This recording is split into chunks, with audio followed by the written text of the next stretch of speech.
Judge's Corner is brought to you by CoolStuffInc.com and GatheringMagic.com. Support our show by visiting both websites.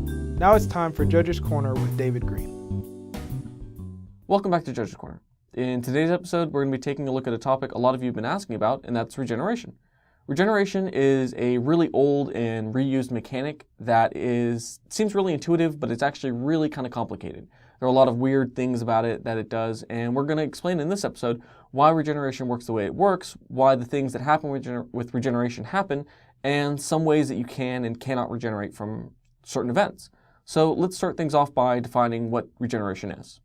Regeneration states that the next time this permanent would be destroyed this turn, instead remove all damage marked on it and tap it. If it's an attacking or blocking creature, remove it from combat. So regeneration is an effect that says, hey, are you going to be destroyed? No, let's replace that event with all of the things I just defined. So one of the first things it does is it replaces all the damage marked on a creature by getting rid of it. Basically, the creature gets full health bars. For example, let's say I have a Trestle Troll. And it has 3 damage marked on it from my opponent's Searing Spear. And they go to Spirit one more time. When they do this, I go and regenerate it. So the question is, how much damage is marked on it after the regeneration effect? So what happens here is, just like I said, all of the damage is going to get removed. So all 6 damage is going to get applied. It would normally be destroyed due to lethal damage, but instead it isn't. It's tapped. All the damage is removed from it, and instead it has a fresh, clean slate of 0 damage marked on it. So damage is already removed, and the next thing we go to do is tap the creature. Think of this as the creature's kind of exhausted, so it's taking a break and tapping out. If the creature's already tapped, no big deal, it's already tapped.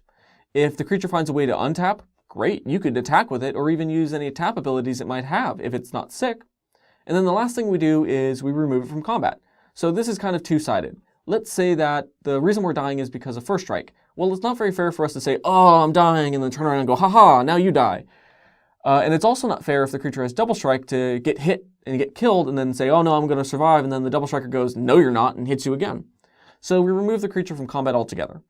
And a good thing to point out with this is, let's say that the double striker gets blocked, we regenerate, and then it wants to go and deal damage during the normal damage step. It won't because it's considered blocked unless we include things like trample, but we covered that in a previous episode. So we're not going to cover that here. So now that we've gone over exactly the way and why regeneration does what it does, let's take a look at some things that we can't regenerate from. So some things that you can't regenerate from would include effects that exile. For example, Tristani's Judgment. When this effect goes to exile something, it's not destroying it, it's exiling it. So you can't regenerate from that. Also, if you would return a card to a player's hand or their library, maybe through Cyclonic Rift, then you can't regenerate from that as well. It's not destroying the card, it's simply putting it back into a different zone.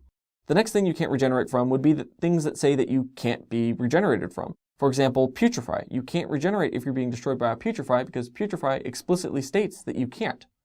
Also, anything that would give it 0 toughness, maybe through a morbidly enhanced Tragic Slip, cannot be regenerated from. And this is because the card is being put into the graveyard via state-based actions that simply pick it up and toss it there, and not actually being destroyed.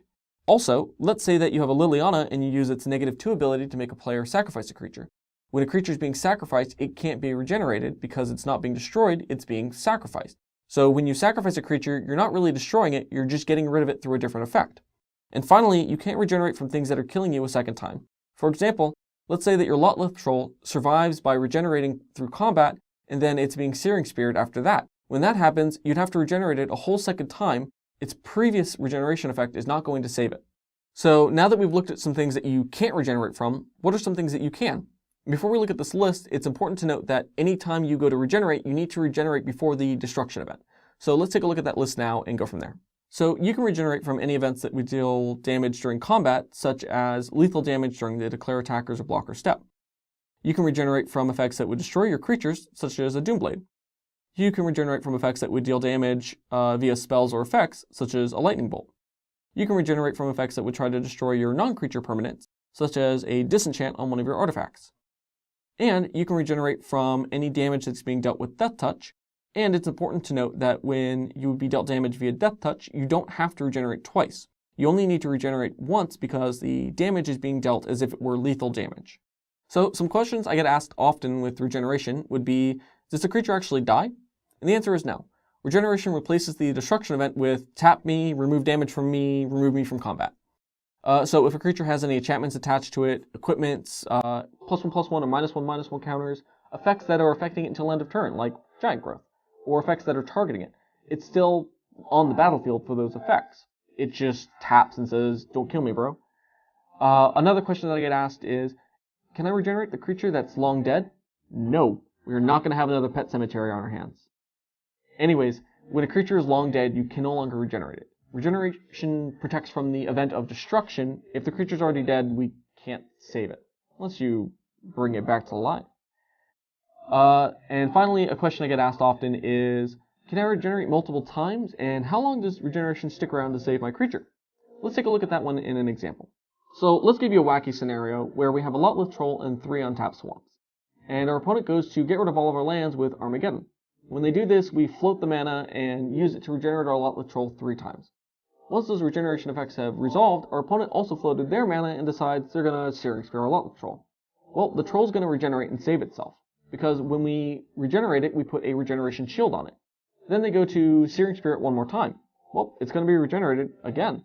And then they play Day of Judgment. Well, that last regeneration shield is going to be used up to save our Lotless Troll a 3rd time. It's also important to note that those shields only protect our creature until the very next turn. Once the turn is ended, those shields go away. So the last thing I wanted to go over was an example that showcases why cards can't regenerate multiple times off of the single instance of regeneration that's used. For example, let's say I have an Experiment 1 with 2+1/+1 counters on it. It gets shocked and dealt 2 damage, and I think, well, I don't want to regenerate it because it's a 3/3 with 2 damage marked on it. But then, my opponent goes to shock it one more time. Well, I'm kind of in a conundrum here.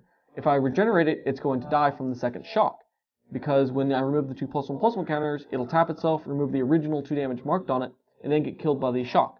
And if I let the shock resolve and deal it 2 damage, it's too late for me to try to regenerate it. So this reiterates that you need to regenerate your creatures before the damage is dealt, and sometimes there's no way to save your creatures. So hopefully you learned a lot. If you have any questions, make sure to send them to us at judgescorner@gatheringmagic.com or leave a comment below. And until next time, remember, sometimes dead is better.